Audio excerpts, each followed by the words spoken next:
Bonjour, hello everyone. I'm Nata, host of the Nata PR School podcast. You're a successful entrepreneur or marketing manager and you're about to launch a new product or service, or you've been selling your goods for quite some time, but you want to learn how to increase your visibility, get known, and reach more clients? At Nata PR, we deal with real clients every day and we'll teach you simple, fun, and honest PR solutions. You'll learn easy steps to combine PR to social media right now. Keep listening and let's get started.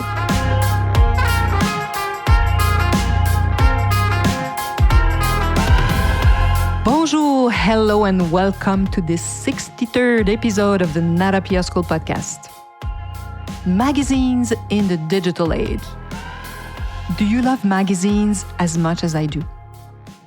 When's the last time you read a magazine? Was it a paper one or on a media of any kind?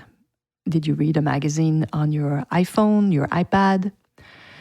The latest magazine I looked at was Paris Match. I don't know if you know these magazines in the English market. I read the newspaper called Presse on my iPad, and every Sunday we have for free a supplement of the Paris Match. We're so lucky. I read it every week. I love it. I love that section.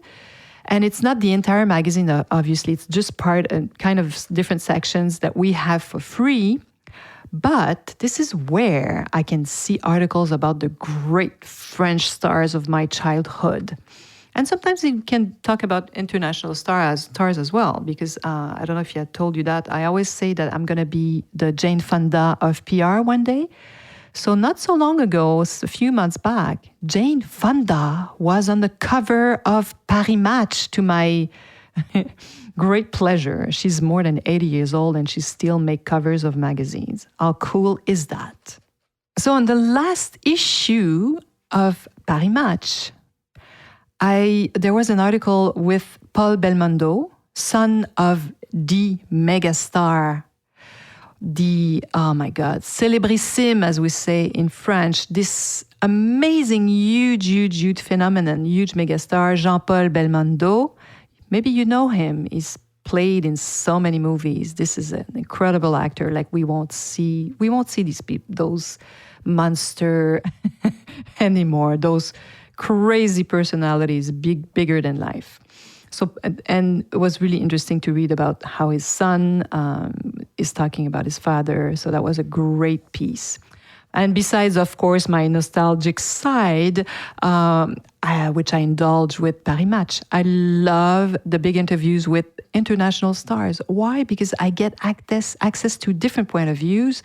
French don't ask the same questions as Americans, and the answers sometimes are very different. So you learn but different aspects, different things. It's really interesting how the interviews are conducted in French and in English. It's very different, really. And if I keep diving into my memories of reading magazines, I can see myself back on the beach in Miami. Did I tell you that we have offices there? I haven't been there in so long, thanks to the pandemic. But I can really, if I close my eyes, see myself on the Miami beach. It's so. And I have these versions of magazines. I have the Elle magazine, Vogue, InStyle, Harper's Bazaar. September's issues of all these print magazines. Why? Because September is an amazing month, especially for fashion. And in these fabulous magazines, we could see the trends. This is where we would find all the trends from all these incredible fashion houses around the world. And I love admiring also the ads, because all the ads would showcase the work of the best photographers in the world, the best stylists, and the biggest models of the time. And this is where you had this incredible talent, even in ads. And to me, it was a dream from start to finish. Today, I buy a lot less of the paper magazines. However, I still get copies of highly specialized publications, sometimes on photography, design, luxury, or on a very specific topic sometimes, because this is where you would find information you would find anywhere else, especially about luxury, actually. So browsing through them to my arts content, toes in the sand, and no worries about ruining my iPad, right? I strongly believe that just like the book, the printed books, which have seen a new popularity during the pandemic, they sold like way more paper books.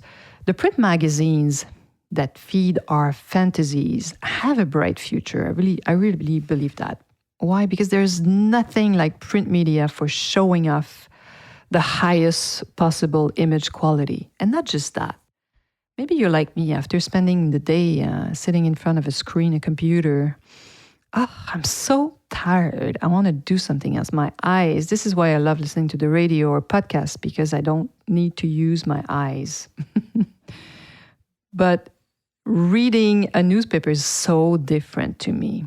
And reading a paper, a book, or a magazine is kind of a vacation for my eyes. So let's find out about what's the situation with the magazine. So according to another independent organization that I really like called Vividata, this is what they found. And it's true in many markets as well. So magazines reach 9 out of 10 adults over 18. That's interesting, right? So people still read magazines, my friend. 62% of magazine readers still read these magazines, their magazines exclusively in print.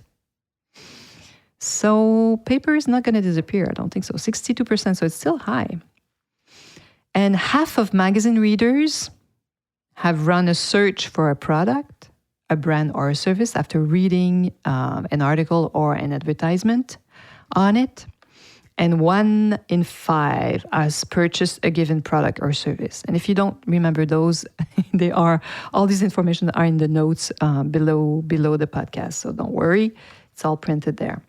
And we know that. I mentioned that in some previous podcasts. It's the same for all the traditional media. So we know that people age 40 and under, especially the 15-25, are more inclined to read digital version of a magazine. They don't read paper as much as maybe you and I do. Especially they use their smartphone. We all have this incredible, amazing little device almost glued in our hands, or it's always with us, especially if you use it for work. It's funny because I bought one for my mother who's 80 years old. She knows we taught her and my brothers and sister to text. So reassuring for us. She can really use her phone to text. And she had a problem with her iPhone, and she went to the hospital, and she was telling me, my God, I felt like a teenager without her phone when I was in the hospital, not being able to be in contact with you guys. So, we get used to this crazy technology right at our fingertips. And what about the subscriptions? From my little researches, what I found is that youth magazines, especially during the pandemic, really shot up in popularity during the pandemic. So more than, sometimes they raised their subscription by 10 and as much as 40% for some of them. And even some adult niche publications saw a very interesting increase between 5 and 10%. So online readership and subscription sales are not going to disappear tomorrow. Unfortunately, we all know it. Now we know that the GAFA, the Google, Amazon, Facebook of this world, they all attract like probably 75% of the market of the publicity dollar. Isn't that crazy? So of course they do fight for the ad dollar as well, but they are still there. Some of them also reduce the number of issues. So instead of having 12, they're going to have 10 or even less sometimes, but they're still there and they still exist. So please buy them. Keep buying them. Support these magazines. We need them. They are an amazing tool. It's also where we can understand what's happening in our world. Magazines are extremely important. And it's still an object of desire? I think so. For me, yes, certainly. It's perfect, right? For when you're preparing a home spa, or if you're going to the spa as well. Let's say you prepare this home spa, you have like a warm bath waiting for you, smelling with your favorite essential oils. And then you can read your favorite magazine while you soak in your favorite tub. I think it's a perfect image for the magazines. On the beach, in the plane also sometimes.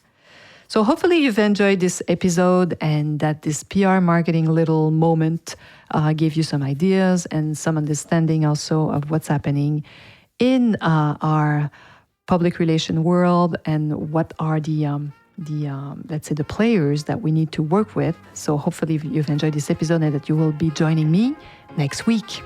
À la semaine prochaine. Hey, you want to learn more about how to implement PR strategies? Head on to natapr.com and get on our list. You will also receive the Nata PR model on how to create a successful PR campaign. If you want to become a client, just send us an email to nata@natapr.com. Talk to you next week. À la semaine prochaine.